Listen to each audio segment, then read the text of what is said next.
The framework of a minerals deal has been agreed upon by President Zelensky and President Trump after weeks of barbed exchanges. I love Ukraine, but Zelensky has done a terrible job. His country is shattered.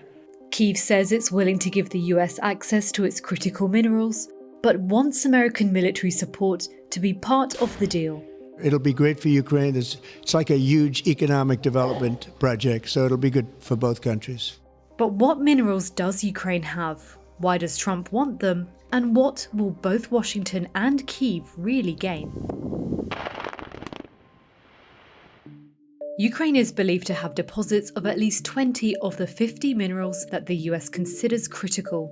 Among these are titanium, lithium, and rare earths, a collection of 17 elements that are essential for everything from cell phones to the defense industry. Titanium is used in the construction of missiles, airplanes, and naval ships. Lithium, used in batteries, is considered critical to the US economy and national security. Industry analysts estimate the collective potential value of Ukraine's minerals to be trillions of dollars.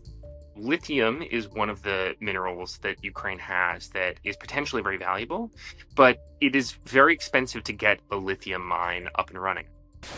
Before the full-scale war began in 2022, Ukraine produced 6% of the world's titanium. It's also home to around 3% of the world's deposits of lithium. But, as well as costing money, it takes time to open a mine. One person I talked to in that industry said, there's this idea that you just sort of put a shovel in the ground and start digging money out, and that's just really not what it's like. Another challenge is reaching them. Up to 40% of Ukraine's critical mineral deposits are in Russia-controlled areas of the country. Getting a lithium mine off the ground takes years of studies and potentially hundreds of millions of dollars in investment. Even in the best case scenario where there's not a war happening, that is not a quick process. And so this is not something that's going to start sort of paying off anytime in the immediate future. Despite these challenges, Trump has repeatedly praised the financial benefits of the agreement. The US president says he wants Zelensky to sign a deal quickly to repay Washington for its military and financial aid to Ukraine during the war. We're helping a country through a very, very big problem, a problem like very few people have had. Shouldn't have had this problem because it shouldn't have happened, but it did happen, so we have to straighten it out. But the American taxpayer now is going to get their money back plus. President Zelensky, when he was touting this deal, made a real point of saying that this was not repayment for aid that had already been given, that those were not loans, and that this was not designed to pay those back, that this was designed as an investment in the future of Ukraine. The agreement also lacks explicit security guarantees for Ukraine, despite Zelensky previously saying they would be necessary for any mineral rights deal.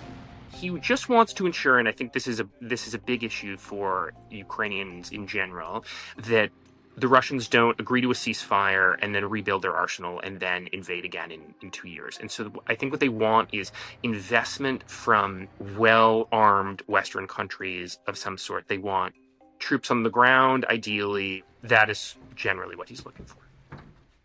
Even as Trump and Zelensky tout the benefits of the deal, much of what the two leaders hope to gain has yet to be agreed upon. The vagueness of the agreement has allowed both Trump and Zelensky to kind of claim victory and to say that they're getting what they want. Zelensky really hammered the point that it was very important that they got the reference to security guarantees in the text.